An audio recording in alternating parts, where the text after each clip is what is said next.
November industrial output numbers, the December CPI number has surprised on the downside. As you can see on the ticker, it's 5.69%. The CNBC-TV18 poll was expecting 5.9%. So this is much lower than the street was expecting, at least 20 basis points lower. And that would be extremely gratifying for the Reserve Bank. Even if it was 5.9, the average for October, November, December would have been 5.4%, lower than the RBI forecast of 5.6. So the inflation trajectory would be anyway running below the RBI's forecast. Now with 5.7 or 5.69% reading in December, the trajectory is comfortably below the Reserve Bank's forecast, and therefore there could be a minor expectation that the Reserve Bank may change its stance as early as February, but I'm getting ahead of myself. Let me give you the other important numbers that we are watching for. The CPI food price inflation is coming in at 9.5%. That's more or less as per our poll as well. We were expecting a 9% according to about 4 or 5 respondents in our poll. Cereals and products index is up 0.8% on the month. That's a bit of a bother. Cereals going up by 0.8% on the month. Year on year, of course, it's much higher. The food and beverages index for the month is down by 0.7%. That's very important that it is down. It was expected to be down, but economists were expecting about half a percentage point lower, 0.5%. The fact that it has come 0.7% lower is accounting for this headline inflation coming so much lower, because food prices have fallen more than perhaps what analysts were expecting. And that's led to the lower than expected overall inflation as well. Just a few other readings. Fuel and light up 0.2% on the month. Clothing and footwear up 0.2% on the month. Housing index down 0.6%. So the overall miscellaneous index, which is broadly services, is down 0.2% of the month. My sense is, therefore, we should get a core inflation number of 3.9%, which is what our poll said. I think it will come in line with expectations at 3.9, but let's wait and see. The other number which I was hesitating to read, which has not come down very well, is the November industrial growth number. That's come in at just 2.4%. Our poll said 3.5. We must remember that October, because this is a November number, the October number was 11.7%. It was always expected to slow down a bit because the bulk of the festive production would have happened in October. The festivals have come in November. November would have fewer months of output because of the holidays, the Diwali holidays.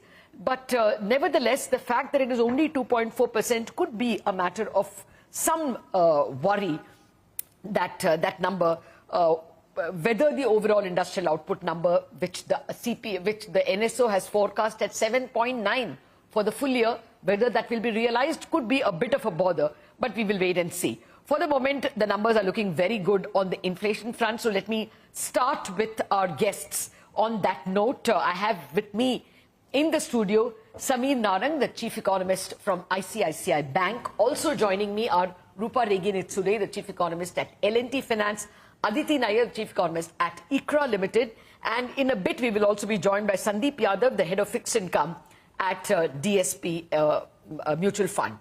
Gentlemen and ladies, okay, it's an equal house. Thank you very much for participating in our show. Rupa, let me start with you. 5.69. Good news? Yeah, but it's close to my forecast. I was expecting it to be 5.63 because sequentially you had seen in December many prices, including that for cereals, fruits, vegetables, pulses have come down. Of course, thanks to government's efforts and supply side measures. Okay. So, lot of spikes were well controlled. And, I had expected beverages inflation to come down by 0.7%. So my forecast was very close to that. But as I told you in my earlier interviews, MPC has very clearly warned the whole ongoing disinflation process vulnerable to food price shocks. And that's why they will like to be vigilant, because now their target is 4%. And in a very systematic and dedicated fashion, now they are following inflation targeting framework. So I think they will avoid premature Fair enough. easing and they will remain data dependent. Yeah. Easing. Okay. Okay. Well, Sameer is with me in the studio. Sameer, what do you make of this number? 5.7 compared to a forecast of expectation of 5.9. Should we start expecting that there could be a change in stance? So I think, number of course is lower than what we thought.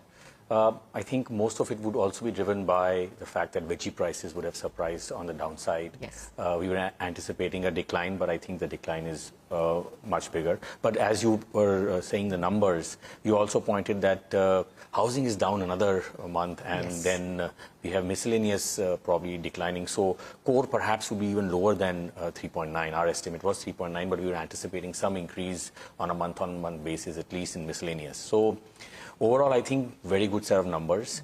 If you read through the minutes last time around, some of the RBI members were pushing back on probably change of stance. The external members Yes. were much more in favor of probably doing it.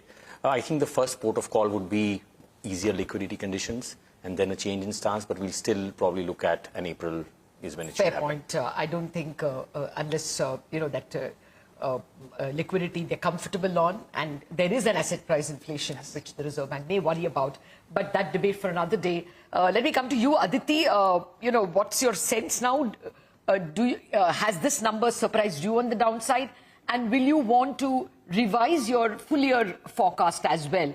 It's clearly come undershot our poll. Thanks, Latha. We were expecting 5.9% today, so it is comfortably below our expectation, with both food and miscellaneous coming in below what we had forecast. This is and was expected to be the peak CPI trajectory. We're now looking at a number that is closer to 5.2% for the current month. So I would say that we probably, instead of 5.4, now be at 5.3. But not a huge difference in our average CPI inflation forecast for FY24. Okay. I think now the most important person would be Sandeep Yadav, the head of fixed income at DSP Mutual Fund. Sandeep, how will the bond markets react? Do you think you will start factoring in a likely change in stance as early as February? The number is clearly undershot. You're absolutely right, Latha. The numbers have surprised us also, as well as the street. But I believe expecting a change in stance or expecting RBI to be hawkish in February might be a little bit too early. We were quite surprised the way RBI has been hawkish for the last two policies. And so suddenly, is this number a game changer where RBI will suddenly pivot because CPI is 20 basis points lower than expected? I don't think so, because a couple of reasons that RBI did mention is firstly that they said headline inflation target is 4%. If they really stick to it, then it's not a game changer. Okay. But what I really do find interesting is that the core inflation, as Sameer mentioned, could probably be lower than 3.9%. And one of the minutes of the meeting, one of the important reasons why RBI was the way it was because they mentioned that output gap is probably narrowed. If your core inflation is actually coming lower, and then what Ms. Ashima Goel had mentioned in the minutes, she said that probably the output gap has not narrowed and it's still large. And if that be the case, a core CPI in a way validates those points. And then I would presume that, yes, at least the doves in the MPC have more food for thought over here. And they should, I would personally think that if not in February, then sometime soon, we will see RBI pivoting. It's difficult to time it though. Okay. Yeah, I mean, see, what gives me perhaps a bit of a doubt whether the Reserve Bank would pivot as early as February is simply that the number is definitely going to undershoot their full year forecast. Their Q3 forecast was 5.6%, and now the math is giving me 5.36, 5.4. 5.36 is just a little better than 5.4. So given that it is, undershooting to this extent, would you want to redraw the full year trajectory? Latha, not so early. No. So if you see the Q4 numbers, we are at close to 5.2. It's centered around 5.25 plus minus 10 basis points each of those months. So it actually does not change the full year trajectory, because we were at 5.44 or thereabouts. So it actually brings it probably a little bit less than 5.4, but again, rounding it off, Okay. it'll Okay. bring it to 5.4 again. Okay. So clearly it's not overshooting. And if anything, there is a good chance. I mean, considering that both November and December, the CPI number has seriously undershot the market expectations. Yes. Usually the trend continues, or at least is expected to. So chances of perhaps undershooting the Reserve Bank's trajectory cannot be taken lightly. And as well, you've got the core coming in at 3.9. So that would point to the Reserve Bank has in prior policies addressed the core separately. So for both reasons, if that's below 4 and the trajectory is likely to be undershooting their own 5.4%, then there is some hope that even if the rate cut is far away, the change in stance could come earlier. But before we get back to the inflation debate, just a word on the industrial output number. That's not looking good at all, at 2.4%. And the culprit would be, I think, well, actually all of them. Electricity is growing at 1.2%. No, it can't be. Electricity is growing at 12.7%. Manufacturing at 6. Wait, I think I'm getting it mixed up. Mining is at 6.8. Manufacturing is 1.2. I think that's the one that's clearly disappointed. At 1.2, that's bringing the average down. And within industry, if you remember, October industrial output was 11.7. It's been moderated to 11.6. That's the revised number. Not much. Consumer non-durables has not done well at all. Consumer non-durables growth is minus 3.6%. Consumer durables is minus 5.4%. Then intermediate goods 3.5%. Capital goods is again minus 1.1%. So this is a very disturbing number. It's electricity which is holding up at 5.8 and mining at 6.8. Rest of the numbers are a bit troubling. Would you start worrying right away, Rupa? Not actually, because you see, November had Diwali and lot of, for many days the factory activity was Holidays. shut. So yeah, so that was one of the reasons. Secondly, we had seen in the core industrial output also, cement had posted negative growth because, dust-induced pollution levels were so high that many state governments had imposed restrictions on construction activity. So that also had impacted, And rural consumption, Latha, has been passing through a rough patch because of extremely patchy monsoons and very low reservoir levels. So what we are seeing actually in our research is that the consumption recovery has been uneven, especially in rural belts. Yes. The northern and eastern regions which have received very good rainfall, there we are seeing good momentum of consumption demand. But western and southern regions, which have suffered from very low rainfall, there the demand for mass consumption goods in rural belts is very weak. So that is getting reflected in consumer goods growth numbers. But having said that, based on just one observation, we cannot say that we can make out about the trend. Maybe this number will get normalized. It will not be as high as double-digit growth, but certainly, it will be much better than what we have seen in the month of November. Because December, the overall high-frequency indicators were good. Yeah. I agree with you.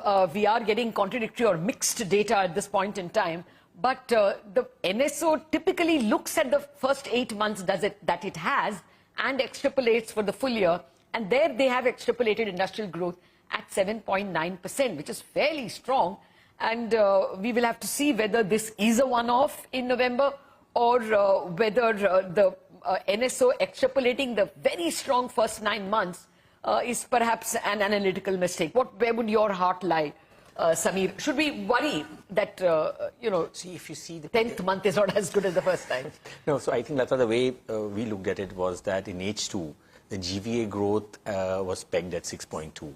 And we were very similar to that. For the year, our GVA projection was 6.8. NSO was 6.9. I think the deviation is between the GVA and GDP because of how subsidies and taxes are likely to play out. So I agree with you, there could be some bridging of gap that we have seen right now between GB and GDP, and they may normalize together. Yeah, I agree. We are looking at very fragile, or very meager evidence, but it does put a doubt.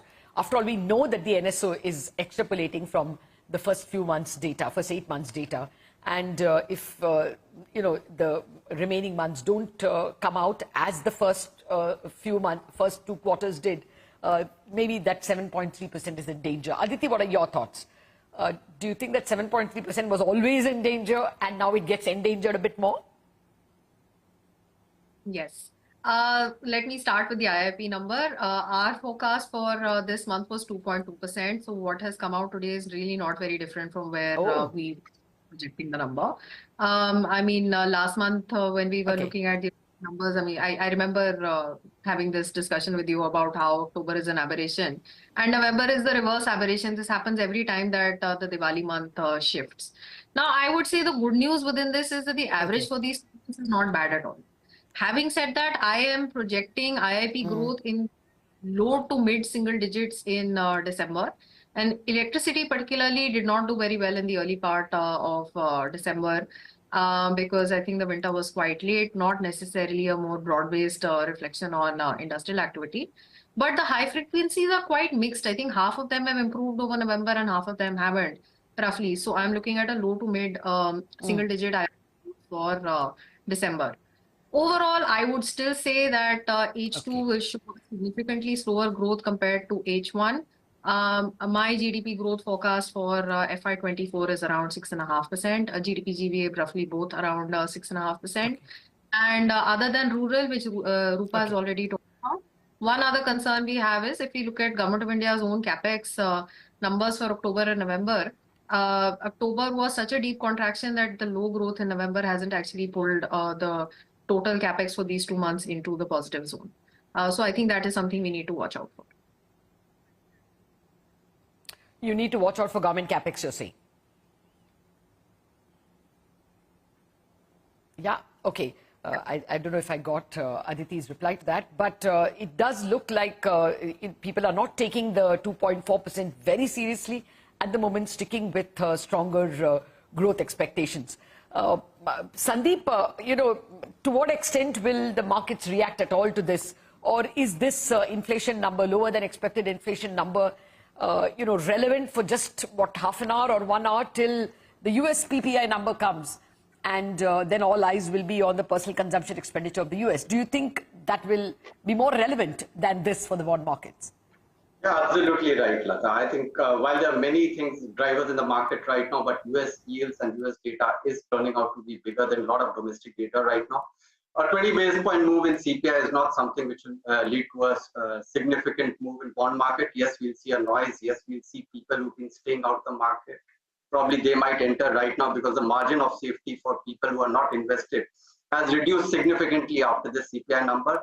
Nonetheless, currently the bond market is tracking what is happening globally much more closely. They're tracking Brent, they're tracking US yields much more closely.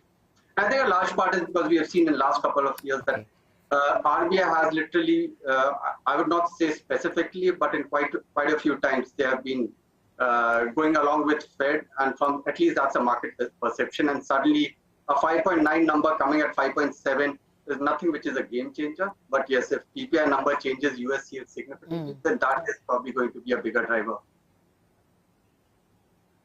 Okay. Well, for your information, I'm just getting the NSDL's FPI net debt investment, 108 million today. This must be something of a record. I mean, we see this once in a way in the stock markets. The stock markets is a net bought figure. It's $7.9 million. But debt is $109 million, 108.9. So we're almost there. That's a huge appetite that foreign investors are showing for Indian debt, probably triggered by the fact that now the Bloomberg index also, there is another, sweetener coming over there in terms of the inclusion. Okay, so now a quick rapid fire round for all of you for your forecast. I know you'll have already given it to me, but just very quickly to refresh. Samir, let me start with you. Your GDP and your CPI forecast for the full year. Well, we projected a GV and GDP of 6.8. I think given the way the numbers came out, GVA was pretty much in line. GDP could be... You will stick with this? I think GDP could be around about 7%. Okay. And GVA will be 6.8, 6.9. Okay. So you may upgrade your number from 6.8 to 7. Yes. And your CPI stands at for the full year? 5.4. 5.4. Okay, that's where the Reserve Bank is. Rupa, yours? My full year GDP forecast is around 6.6%. GVA not much different from that. Okay. And full year inflation forecast is 5.6%. Oh, 5.6. So you're not very sure the trajectory holds. Aditi, yours? GDP at 6.5% and CPI at 5.3%. 5.3. Okay. Clearly on growth, there is still not that much confidence that the NSO's number will come true. But I think the more important point is whether the bond markets have more room to go down. Sandeep, Yadav, the debt number today, 108.9. And of course, we will watch out for the PPI and eventually the consumer price index number. But what's your sense? Do you see the yields going down already, or the market will watch out, wait for the vote on account and the deficit number? Latha, we are very clear. We expect yields to move down further. I think we have just seen a cusp of FPI inflows right now, and it's heartening to see 108 million. But I am pretty much sure we are going to see these kind of days in coming months as well. And so we believe that we're in the cusp of a rally right now. Will it happen immediately? We are not sure. We've got new STM regulations coming this quarter. We don't know how the banks would react. So the next move is certainly a rally, and I don't think we have seen the rally at all right now. When it will happen will be a difficult time to predict, but we prefer being investing, and it could as well be next week. It could as well be after a couple of months. But yes, we haven't. So you see index, you see yields going towards 7.1 or even lower towards 7. You're talking about next week, or in the longer term? No, I'm talking in the run-up to the budget. You think it goes towards 7.1 right away? Yes, we expect 7.1 to come to be there. To be honest, we'll be looking to pull our position lower than 7.1 because going into the budget, and then you've got FOMC where people have already pricing 75% probability of a rate cut in March, and then you've got India's MPC. Probably the risk to reward is not there to be invested, but yes, we do see 7.1 touching. Okay. Okay. Oh, very quickly, what are you going with in terms of deficit expectations in the vote on account itself? I mean, market borrowing, if you have a number already? So our sense is that you should see a 50-60 basis points consolidation. So 5.3, 5.4 is what we are going with. So the borrowing number would be some 11.4 thereabouts. Borrowing number would be, aggregate gross borrowing number would be 15.2. Okay. 3.7 will be repayments and 11.5 would be the net borrowing. What are you going with, Rupa, in terms of fiscal deficit? For the current year, I think they may, slightly breach the 5.9% because of, higher likely increase in revenue spending above that. And lower nominal GDP. And a lower nominal GDP. So according to me, it's not any serious breach, but, because our tax buoyancy and all that augurs well. For next year, I will still wait for some more data to come. So but definitely they will. No, I can imagine if we... they will deviate from their earlier roadmap. But the PMGKY announcements could come. There is a widespread expectation it would go to 8,000 from the current 6,000. In that case, perhaps we will have to rework the number. We'll have to wait and see on whether such announcements come. That's one of the widespread expectations. Actually, it is helping stabilize rural cash flows. So I think that is the need of the hour. So even if this happens, I think this augurs well for the economic growth. See, income transfers where consumption is warranted, like in the lower echelons of rural areas, always warranted, but that doesn't give you a right to go to 9% fiscal deficit year after year. It has to be trimmed. And, you will know whether 5.9 has been breached only by May this year, when the elections will be over. Because, the April end numbers, the March end numbers don't reach up until 2 months after the month is over. So it will be May end when we will know perhaps that, it was not 5.9, it was 6%. and by then it will not have much of an impact on the markets. But that's the story. Thank you very much. Aditi, I didn't ask you your fiscal deficit guess, if you have one. 5.3% for FY25 and gross borrowing at 50. Okay, so pretty much like what Sameer is telling us. Sandeep, you have a guess in terms of fiscal deficit and market borrowing? Absolutely. We expect 5.3% as a fiscal deficit, around 50 lakh crores as gross borrowing. So quite similar to most of the participants. Okay. All right. Well, it does look like the index, front running, if you please, or, advanced buying by FPIs will have an important impact. At least today's number is almost eye-popping. So there are simply too many influences for the bond market to take this inflation number very, very seriously. But nevertheless, that's also pointing in the same direction. The Indian inflation number for December is going to be bond bullish. And likewise, the kind of bond buying that we are seeing from foreigners, the likely expectations on the vote on account, all of them are indicating that the bond market is going to take this extremely positively. Thank you very much, Sameer, Rupa, Aditi and Sandeep for joining in this discussion and giving us the benefit of your comments. The news on the state of the economy is that inflation running below the central bank's trajectory. The industrial output is a bit of a disappointment, casts some doubts on the GDP forecast of 7.3, but not a whole lot.